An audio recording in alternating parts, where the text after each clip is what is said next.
मोहम्मद अब्दुल सलीम तेलंगाना जागृति पार्टी की तरफ से मैं आप लोगों को मीडिया के जरिए बोल रहा हूं कि कविता अक्का ने 2 साल पहले बीसी के लिए जो लड़ाई शुरू करा था, जो बीसी जो है ना तेलंगाना में 50% है, लेकिन कांग्रेस गवर्नमेंट कॉमोडिटी डिक्लेरेशन में 42% बोल के जो वादा किए थे उसके बारे में 2 साल से लगातार लड़ते हुए आ रहे हैं कविता अक्का। और 17 तारीख के दिन रेल रोको प्रोग्राम लगाए थे। ये रेल रोको प्रोग्राम कहाँ सक्सेस होता बोल के इंटेलिजेंस रिपोर्ट जाने की वजह से जो है ना आज कांग्रेस गवर्नमेंट झुक के आई है। और जो है ना कैबिनेट मीटिंग में जो है ना 42% हम जो है ना आमोदन कर रहे, जो इलेक्शन आ रहे, जो सरपंच के और एमपीटीसी के इलेक्शन आ रहे, इसमें जो है ना 42% बीसी को हम दे देंगे डिक्लेरेशन करे हैं। तो हम जो है ना कविता अक्का का शुक्रिया अदा कर रहे हैं, जो बीसी का बिल जो है ना लाने में लगातार मेहनत करके लड़ाई करके जो है ना कविता अक्का ने ये बिल को हासिल करे हैं। हम कविता अक्का का शुक्रिया अदा करते हैं। जय తెలంగాణ రాష్ట్రంలో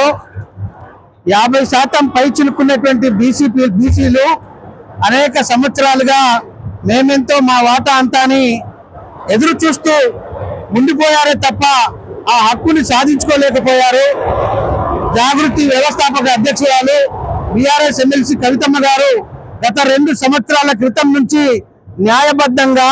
ధర్మబద్ధంగా తెలంగాణలో ఉన్నటువంటి బీసీలందరికీ కూడా వాళ్ళంతో వాళ్ళకంత వాటా రావాలని పోరాటాన్ని నెలకొల్పి మరి సుదీర్ఘ పోరాటం చేయడం వల్ల మరి ఇవాళ తెలంగాణలో అధికారంలో ఉన్నటువంటి కాంగ్రెస్ పార్టీ మొన్ననే అసెంబ్లీలో తీర్మానం చేసి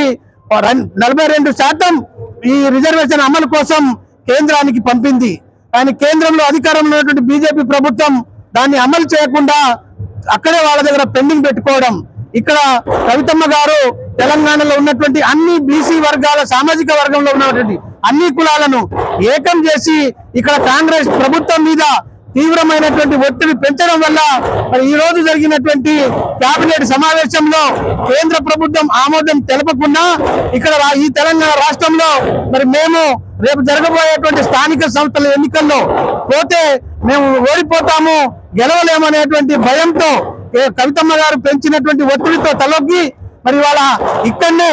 ఆ కేబినెట్ ఆమోదం తెలుపుతూ మరి ఆర్డినెన్స్ తీయడానికి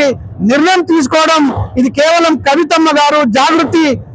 తీసుకునేటువంటి పోరాటాల ఫలితమే అని ఇవాళ యావత్ తెలంగాణ సమాజం భావిస్తా ఉంది। కవితమ్మ గారి నాయకత్వం మరింత బలపడి బీసీలతో పాటు ఇంకా వెనుకబడినటువంటి ఎస్సీ ఎస్టీల సమస్యలను అదేవిధంగా చేవేళ్ల డిక్లరేషన్ లో ఇదే కాంగ్రెస్ ప్రభుత్వము ఇవాళ ఎస్టీలకు ఎస్సీలకు కూడా అనేక హామీలు ఇచ్చి ఉన్నది। వాటి పరిష్కారం కోసం కూడా కవితమ్మ గారు తగినటువంటి పోరాటాన్ని తీసుకొని ఆ సమాజాన్ని కూడా కాపాడాలని మేము ఇలా కవితమ్మ గారిని ప్రత్యేకంగా విజ్ఞప్తి చేస్తా ఉన్నాం।